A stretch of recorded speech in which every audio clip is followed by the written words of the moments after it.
Last video में हमारा ये क्वेश्चन था, उसका सॉल्यूशन मैं यहाँ पे करता हूँ। At what rate should the earth rotate so that the apparent G at the equator becomes zero. Equator पे एपरेंट जी की वैल्यू जीरो हो जाए। What will be the length of the day in this situation. इस situation में जो दिन की है वो लेंथ कितना हो जाएगा, तो वो हम यहाँ पर सॉल्यूशन करेंगे।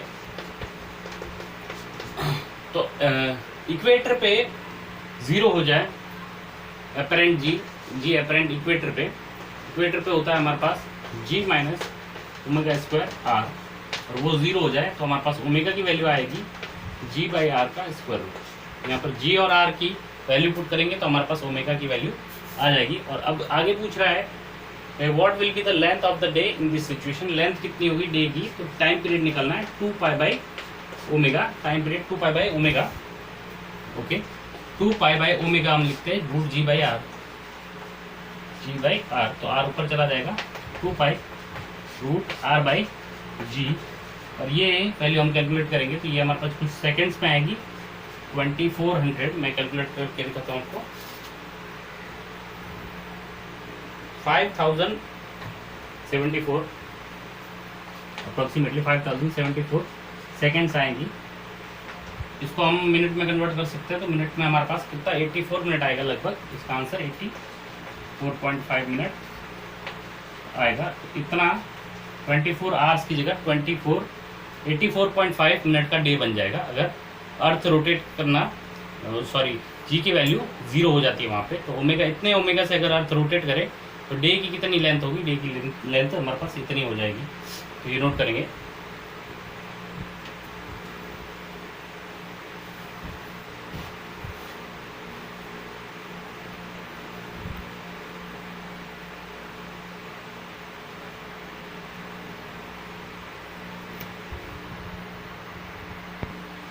नेक्स्ट टॉपिक है अपना gravitational potential energy. Gravitational potential energy, तो जो इलेक्ट्रोस्टैटिक पोटेंशियल एनर्जी पढ़ा था हमने दो चार्ज पार्टिकल्स के बीच में, के Q1 Q2 बाई आर। एक पॉजिटिव चार्ज को इनफाइनाइट से पर्टिकुलर डिस्टेंस तक, दूसरे चार्ज तक लाने के लिए जितना वर्क डन करना पड़ता है एक्सटर्नल एजेंट की वजह से, उतना ये हमारे पास पोटेंशियल एनर्जी होता है। या फिर मैं ऐसे बोल सकता हूँ negative of the electrostatic field, negative of the work done of the electrostatic field. उसकी वजह से जो वर्क डन करना पड़ता है इलेक्ट्रोस्टैटिक फील्ड, उसके नेगेटिव को हमारे पास उतना पोटेंशियल एनर्जी स्टोर होता है। तो हमारे पास आज पढ़ेंगे कि ग्रेविटेशनल पोटेंशियल एनर्जी क्या होता है। ग्रेविटेशनल पोटेंशियल एनर्जी क्यों अराइज होता है, क्योंकि दो मास पार्टिकल्स हैं या फिर दो मासेज है, उनकी इंटरेक्शन की वजह से एक पोटेंशियल एनर्जी स्टोर होती है उस सिस्टम ऑफ मास में। तो अगर दो मास सिस्टम है तो दो मास सिस्टम में एक पोटेंशियल एनर्जी स्टोर होगी। वो स्टोर होने का कारण ये है कि अगर हम कहें कि एक पर्टिकुलर मास के पास दूसरा मास लेके आएंगे, मान लिया इनफाइनाइट से लेके आएंगे यहाँ तक, तो कुछ वर्क करना पड़ेगा। उस वर्क की वजह से पोटेंशियल एनर्जी स्टोर होगी। क्योंकि ये कंजर्वेटिव फील्ड है, ग्रेविटेशनल फील्ड कंजर्वेटिव फील्ड है, तो हम यहाँ पर पोटेंशियल एनर्जी की बात करेंगे। तो हम दो पार्टिकल्स के बीच में पोटेंशियल एनर्जी जो इलेक्ट्रोस्टैटिक्स पे हमने सीखा था वैसा कुछ डिराइव करेंगे। तो मान लेते हैं एक पॉइंट चार्ज है, 2 पॉइंट चार्जेस के लिए हम देखते हैं। एक पॉइंट मास, पहला पॉइंट मास है m1 और दूसरा पॉइंट मास है m2। मान लिया m2 और इसको m1 को हमने कहा फिक्स कर दिया। ये फिक्स्ड है, इसी पर्टिकुलर पॉइंट पे फिक्स्ड है। 1 सेकेंड।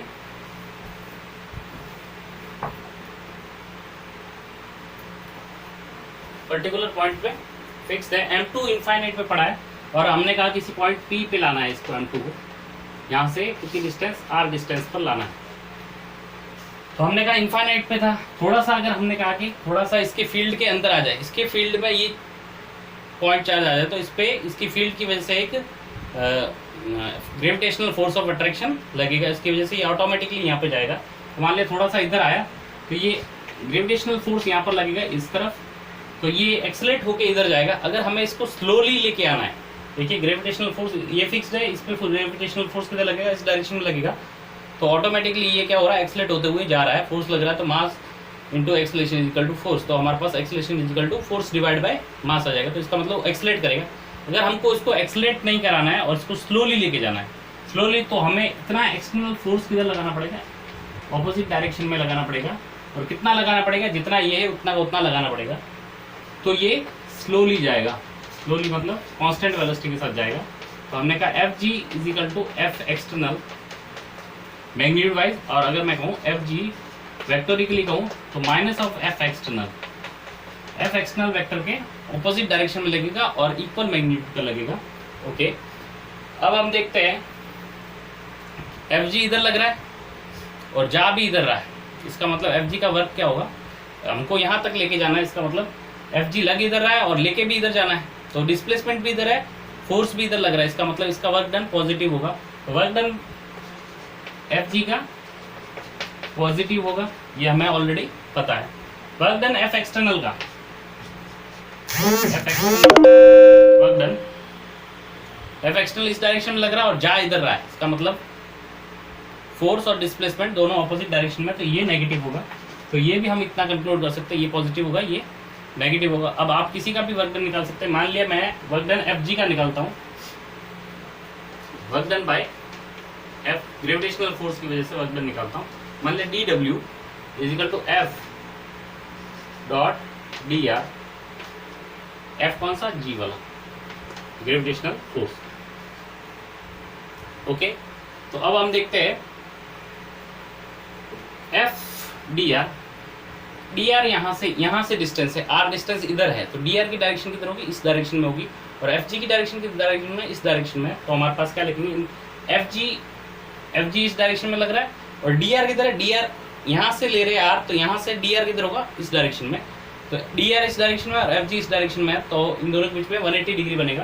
तो मैं कहूँगा F D R dot product F D R cos theta cos 180 degree. तो हमारे पास कॉस 180, एफ जी कौन सा, एफ जी कॉस 180 माइनस 1, तो हम कह सकते हैं minus F G D R. Okay, F इतना नोट करते हैं, फिर आगे लिखते हैं।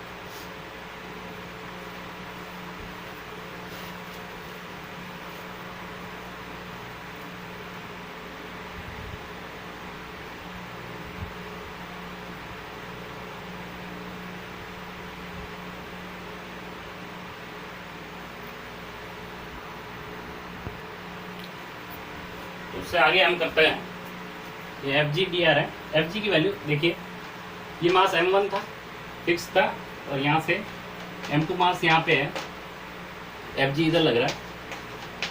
मान लिया पर्टिकुलर डिस्टेंस r पे अगर वो आया,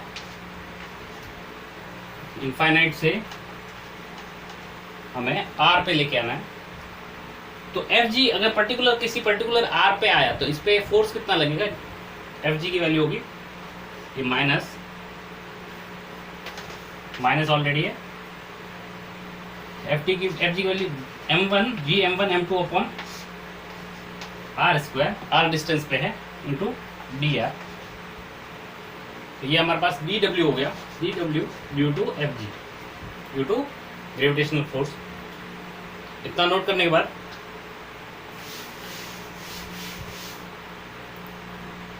हम आगे लिखते हैं, अब इंटीग्रेट करते हैं, E W due to F G integrate करते हैं, तो minus G m1 m2 upon r square D R integrate, जो कांस्टेंट है वो बाहर लिए, minus G m1 m2 constant है, यहाँ पर d r by are square. Okay, ये work done by F g कहाँ से लेके आना है, इनफाइनाइट से किसी r पॉइंट पे लेके आना है, तो इनफाइनाइट से किसी पर्टिकुलर p पॉइंट पे लेके जाना है, इनफाइनाइट से किसी पर्टिकुलर p पॉइंट, ये p पॉइंट है मान लिया, यहाँ पे लेके आना है। तो कितना वर्क डन होगा, तो हमारे पास r कहाँ से, r इन्फिनिटी से किसी पर्टिकुलर r पे लेके आना है, तो हमें minus G m1 m2। Okay, यहाँ इंटीग्रेशन करेंगे, r की पावर -2 है, r की पावर -2 + 1 अपॉन -2 + 1। ओके, कहाँ से, इन्फिनिटी से r तक लेके आना है,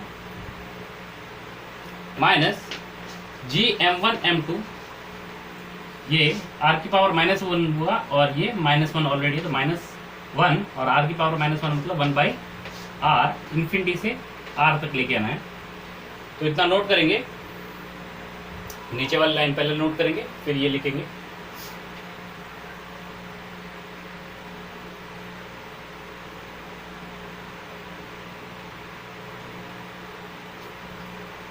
अब आगे माइनस GM1 M2, माइनस बाहर आ गया तो प्लस हो गया 1/r, लिमिट रख रहे हैं इन्फिनिटी टू r, लिमिट रख के एक बार इन्फिनिटी फिर lower limit, sorry upper limit r फिर लोअर लिमिट इन्फिनिटी। तो हमारा वो बन गया GM1 M2 1/r माइनस 1/इन्फिनिटी, 1/इन्फिनिटी 0 हो गया। तो टोटल मिला के हमारे पास वर्क डन कितना हुआ, वर्क डन U2FG, मैंने बोला था पॉजिटिव आएगा, वर्क डन U2FG आया हमारे पास GM1 M2 अपॉन R, ये नोट करेंगे।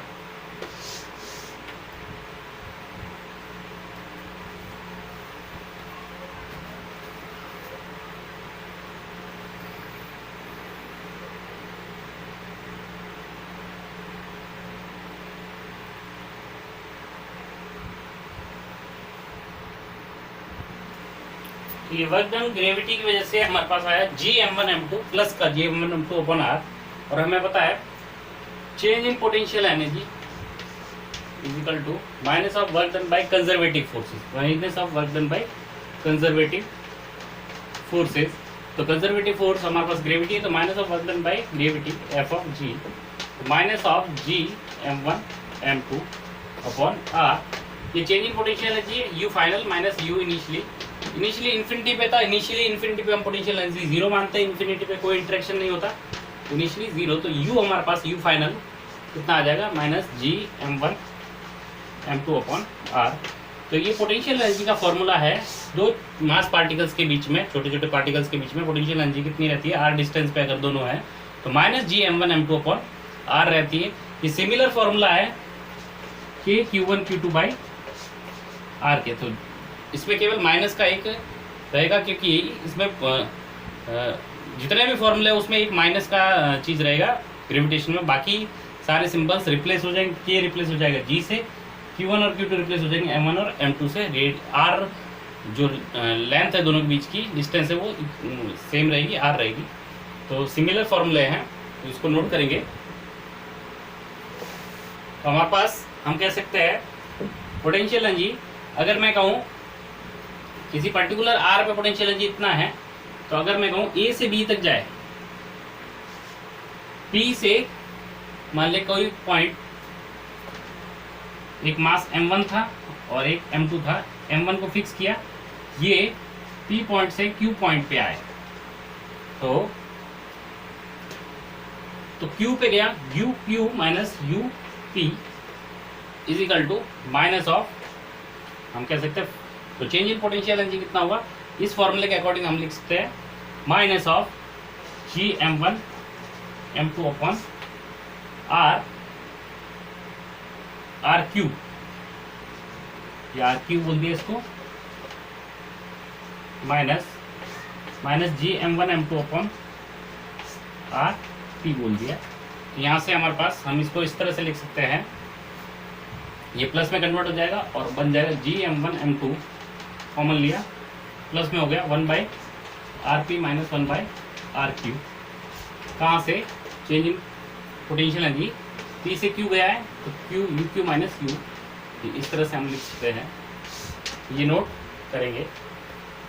तो हमें ये खाली ध्यान में रखना है कि minus GM1 M2 by R होता है, बाकी हम किसी भी पॉइंट के लिए हम निकाल सकते हैं। पहले इन्फिनिटी से यहाँ तक आया तो कितना होगा, तो वैसे ही हम P से Q तक जाना है तो भी हम निकाल सकते हैं इस फॉर्मूले की हेल्प से।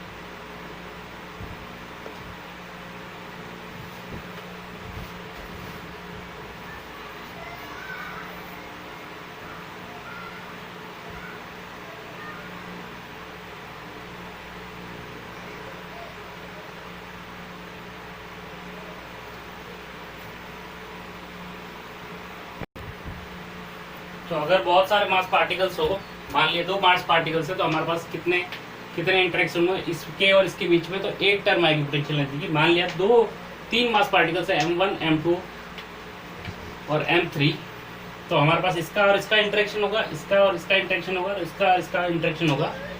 तो मान लेते हैं इसकी ये R12 है, ये R13 है और ये R23 है, और ये एक जो स्केलर टर्म है तो डायरेक्ट जुड़ेगी। तो पोटेंशियल एनर्जी की 3 टर्म होगी, इसका इसका इंटरेक्शन है, इसका इसका इंटरेक्शन है और इसका इसका इंटरेक्शन है। तो minus G M1 M2 by R12 plus minus G M1 M3 divide by R13 plus minus G M1 M2 M3 R23। तो इस तरह से हमारे पास कितनी टर्म्स बनी, 4 टर्म्स बनी। ओके, अगर 4 मास पार्टिकल्स होते हैं, मान लिया 4 मास पार्टिकल्स है, 4 mass particles are there, M1 M2 M3 and M4, तो हमारे पास इंटरेक्शन किस किस के बीच में होगा, इसके और इसके, इसके और इसके और इसके और इसके, 3 ये हुई टर्म्स, इसकी बारी खत्म, इसका और इसका और इसका और इसका, तो 2 ये टर्म्स, इसकी बारी खत्म, 5 हो गए, इसका और इसका, इसकी भी बारी खत्म, 6 बजे टोटल कितने हो गए, 4C2। 4C2 मतलब 4 factorial divide bye 4 minus 2 factorial by 2 factorial, तो कितना आएगा 4 factorial divide by 2 factorial, 2 factorial, तो 4 into 3 divide by 2 into 1 into 2 into 1 into 2 into 1। Okay, तो हमारे पास ये 4 फैक्टोरियल है, तो ये 2 इंटू 1 ये कट गया, तो ये 12 बाई 2 कितना 6, तो कितनी टर्म्स आएगी, 6 टर्म्स आएगी। सिमिलरली कितनी टर्म्स आएगी टोटल, अगर n पार्टिकल्स है, यहाँ पर 3C2 था, 3C2 मतलब 3 factorial divide bye 3 minus 2 factorial divide by 2 factorial, तो हमारे पास 3 इंटू 2 इंटू 1, और ये 3 माइनस 2 1 फैक्टोरियल मतलब 1, और 2 फैक्टोरियल मतलब 2 इंटू 1, हमारे पास कितनी टर्म्स आई, कट गया 3 टर्म्स आई, ये टोटल 3 टर्म्स है।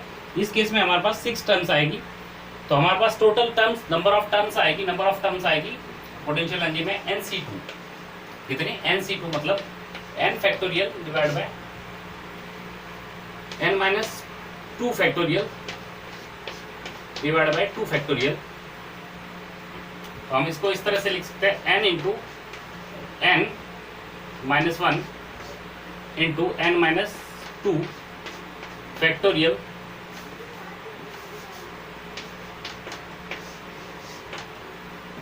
Divide by n minus 2 factorial by 2 factorial. तो हमारे पास ये कट गया, तो ये चीज़ आएगी हमारे पास n into n minus 1 by 2।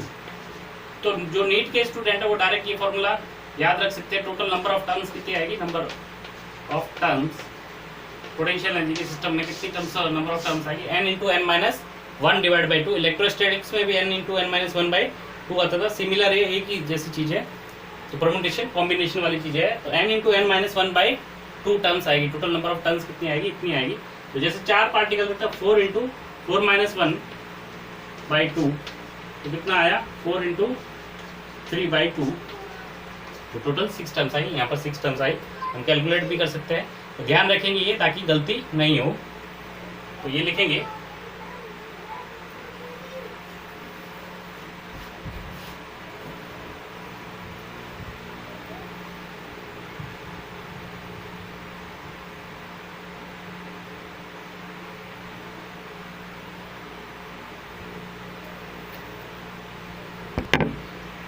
अब हम आगे बढ़ते हैं। Gravitational potential energy due to earth particle system. Earth है और पार्टिकल, एक छोटा सा पार्टिकल है, कोई भी बॉडी है।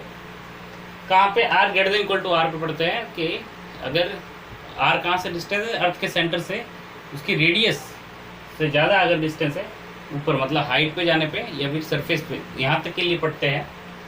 ओके, तो हम देखते हैं। मान लिया ये अर्थ का सेंटर है, यहाँ पार्टिकल है। मान लिया यहाँ से ये यहाँ तक जाते हैं, h हाइट तक जाते हैं। पहले पार्टिकल यहाँ था P पॉइंट पे, फिर Q पॉइंट पे चला गया। तो चेंज इन पोटेंशियल एनर्जी कितना हुआ, U final minus U initial. U finally कितनी डिस्टेंस है सेंटर से, ये r है, r प्लस h डिस्टेंस है, तो कितना होगा माइनस G, इसका मास कैपिटल M, इसका mass small m, minus G M divide bye कितने डिस्टेंस पे, r plus h, minus you initial कितना था, यहाँ पर था पी पॉइंट पे, तो इनिशियली कितनी डिस्टेंस पे था, सेंटर से आर डिस्टेंस पे, तो minus G M M divide by R. Okay, तो ये लिखेंगे, यहाँ से ये चीज़ पॉजिटिव होगी तो हम लिख सकते हैं जी एम एम, कॉमन लिया 1 by R minus 1 by R plus H. यहाँ से एलसीएम लिया, G M small M, LCM R into R plus H आया, और यहाँ से R plus H minus R आया, आर कट गया, यहाँ पर एच रह गया, तो G M M divide by R into R plus H into small H, ये हमारे पास बच गया। यहाँ से आर कॉमन लेते हैं, G M small M H, R common लिया तो ये आर स्क्वायर बन गया, तो ये 1 क्रिएट हो गया, यहाँ 1 आर कॉमन लिया तो एच बाई आर हो गया। तो ये change in potential energy you final minus you initial, अगर सरफेस से एच हाइट तक जाते हैं। अगर अब हम अप्रोक्सीमेशन करते हैं कि हाइट बहुत कम है रेडियस के कंपैरिजन में, if H is very less then radius, तो इस टर्म को हम नेग्लेक्ट कर सकते हैं, तो ये हमारा बन जाएगा G M M H divide by are square, और ये 1 प्लस 0 1 रहेगा, तो ये इस चीज़ को एच बाई आर को हमने नेग्लेक्ट कर दिया, तो 1 प्लस 0 कितना हो गया, 1 हो गया, तो हमारे पास ये बन गया G M by are square. G M by are square small g की वैल्यू है, तो हमारे पास small g into m into h, तो ये क्या बन गया हमारे पास एम जी एच। तो जो हम एच हाइट तक जाने पे, सरफेस से एच हाइट तक पोटेंशियल एनर्जी कितना चेंज होता है, तो वो एम जी एच होता है। अगर सरफेस पे 0 लेते हैं तो टोटल हाइट एच पे पोटेंशियल एनर्जी कितना होगा, एम जी एच हो जाता है। तो वही टर्म्स जो हम मैकेनिक्स में यूज़ करते हैं, एम जी एच, वो वाली यहाँ पर हम डिराइव ने किया है, assuming H is very less than R, radius के कंपेरिजन में हाइट बहुत कम ऊपर जाने पे एम जी एच हो जाता है, तो ये हम यहाँ पे नोट करेंगे।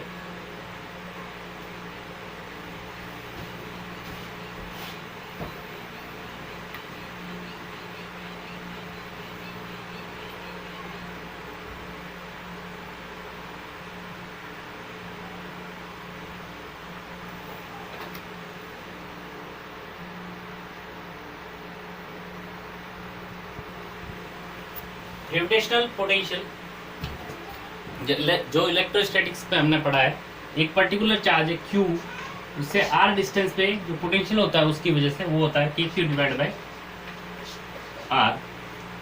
उसी तरह से ग्रेविटेशन में अगर एक मास M है, उससे R डिस्टेंस पे उस मास की वजह से कितना पोटेंशियल होगा, तो वो होगा GM बाई R, केवल एक माइनस लगाना, माइनस GM अपॉन R। तो सिमिलर चीज़ें हैं, सारी एक जैसी चीज़ें, हर जगह एक ही तरह का फॉर्मूला होगा, तो बहुत आसान हो जाता है पढ़ने के लिए। ग्रेविटेशनल पोटेंशियल जैसे इलेक्ट्रोस्टैटिक पोटेंशियल में अगर दो चार्ज पार्टिकल्स Q1 और Q2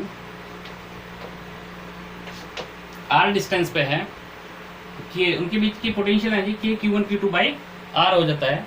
उसको अगर मैंने Q2 से डिवाइड किया, Q2 से Q2 कट गया, तो हमारे पास क्या आएगा, के Q1 डिवाइड बाई R। तो Q1 की वजह से पोटेंशियल कितना होगा, के Q1 डिवाइड बाय, Q2 की वजह से कितना होगा, के Q2 डिवाइड बाय। तो वैसे ही इस मास M1 की वजह से कितना पोटेंशियल होगा, minus G M1 by are.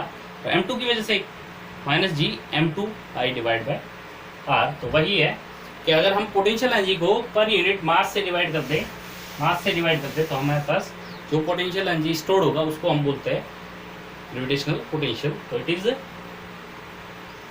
हम इसको लिख सकते हैं, इट इज द पोटेंशियल या फिर change in potential energy stored in between a particle of any mass and another particle of unit mass, particle of unit mass। दूसरा particle का मास कितना ले, यूनिट मास ले, या फिर मैं कह सकता हूँ पोटेंशियल एनर्जी को हम टेस्ट मास से डिवाइड कर दे, तो हमारे पास जो टर्म आएगी उसको हम ग्रेविटेशनल पोटेंशियल बोलेंगे। मान लिया m1 है और m2 की वैल्यू हमने ले ली 1 kg, तो ये जो पोटेंशियल एनर्जी स्टोर होगी minus G m1 m2 by R, m2 की वैल्यू 1 ली तो minus G m1 1 by R, तो कितना होगा minus G m1 by R. ये ग्रेविटेशनल पोटेंशियल एनर्जी इनफाइनाइट से इस पर्टिकुलर पॉइंट तक लाने के लिए जितना पोटेंशियल एनर्जी होगा u, अब 1 kg वाले को लेके आए तो हमारे पास कितना होगा, इसको हम बोल देंगे v। ओके, तो v और u में क्या रिलेशन है, v और u में रिलेशन है कि अगर मैं u को m1 से m2 से डिवाइड कर दूं हमारे पास v आ जाएगा। तो यही है कि potential energy stored in between and a particle and another unit mass particle, जिसका मास कितना हो 1 kg हो, तो या फिर ऐसे कह सकते हैं potential energy per unit mass potential energy joule पर kg,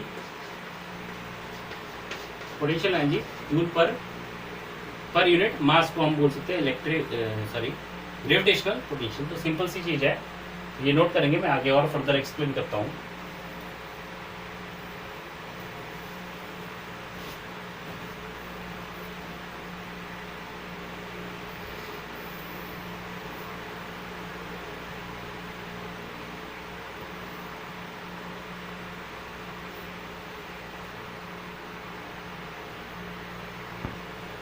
gravitational potential due two point mass, अभी हमने पढ़ा कि एक पॉइंट मास m1 है, उसकी वजह से r डिस्टेंस पे जो पोटेंशियल एनर्जी, अगर मास m2 यहाँ होता तो कितना होता minus G m1 m2 by r, और ग्रेविटेशनल पोटेंशियल कितना होगा, अगर यहाँ पर m2 होता तो, अभी है तो नहीं, तो हम इसको डिवाइड कर देंगे m2 से, तो कितना होगा minus G m1 divide by r। तो इसकी वजह से पोटेंशियल है m1 की वजह से v is equal to capital V minus G m1 by R. तो एक पार्टिकल है m1, उसकी वजह से पोटेंशियल कितना होगा r डिस्टेंस में minus G m1 by R. तो एक पार्टिकल m है, उसकी वजह से r डिस्टेंस पे पोटेंशियल कितना होगा, पोटेंशियल होगा minus G m by, as simple as this. वहाँ पर k Q divide by R आता है, यहाँ पर minus G m upon R आएगा। तो ये नोट करेंगे।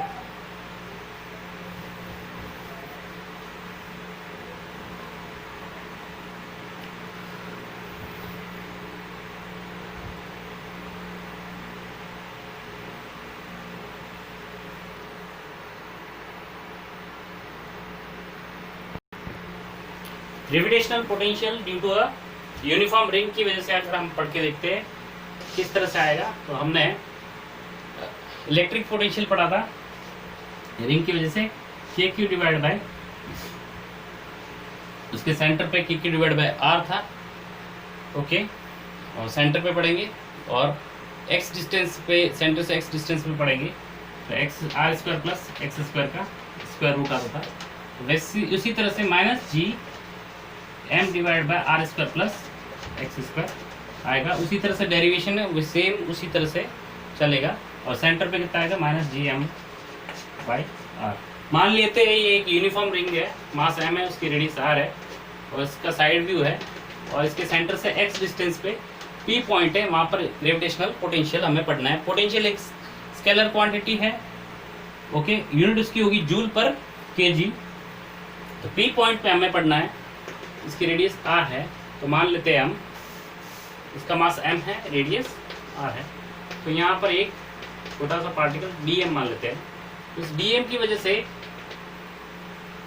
ये p पॉइंट पे हमें पोटेंशियल निकालना है, तो dm की वजह से पोटेंशियल ये इससे dm और p की डिस्टेंस कितनी हो जाएगी हमारे पास r square plus X square का स्क्वायर रूट। ओके, तो इस dm की वजह से पोटेंशियल होगा minus g dm divide by ये डिस्टेंस कितनी है R square plus X square, इसको हमने लिख लिया dv।